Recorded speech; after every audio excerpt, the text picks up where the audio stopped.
ఓ మాజీ మంత్రి భార్యను అత్యంత క్రూరంగా హింసించి చంపిన ఘటన ఆలస్యంగా వెలుగులోకి వచ్చింది. దిగ్భ్రాంతికి గురిచేసే ఈ ఘటన కజకిస్తాన్లో జరిగింది.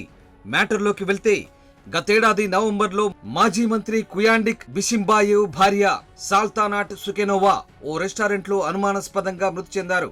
ఈ ఘటనపై కేసు నమోదు చేసిన పోలీసులు దర్యాప్తు చేపట్టారు. ఇటీవల కోర్టు విచారణ సందర్భంగా రెస్టారెంట్లో దంపతులుండగా రికార్డైన సీసీటీవీ ఫుటేజ్ ని ప్రదర్శించారు. ఈ వీడియోలో దిగ్భ్రాంతికర నిజాలు బయటపడ్డాయి.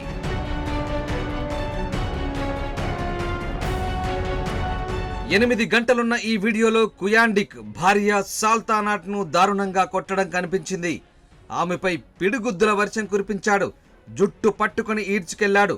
తప్పించుకోవడానికి టాయిలెట్లోకి వెళ్లి దాక్కుంటే తలుపు బద్దలు కొట్టి బయటకి లాక్కొచ్చాడు. విచక్షణారహితంగా ఆమెపై దాడి చేయడంతో ఆమె అపస్మారక స్థితిలోకి వెళ్లిపోయింది.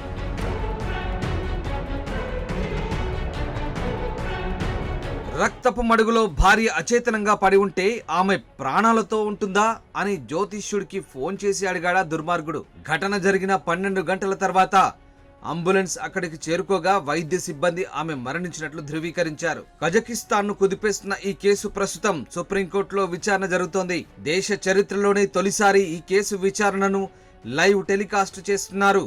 నేరం రుజువైతే అతనికి 20 ఏళ్ల జైలు శిక్ష తప్పదు.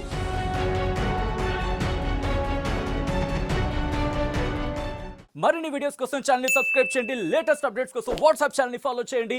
అండ్ లింక్ డిస్క్రిప్షన్ లో ఉంది.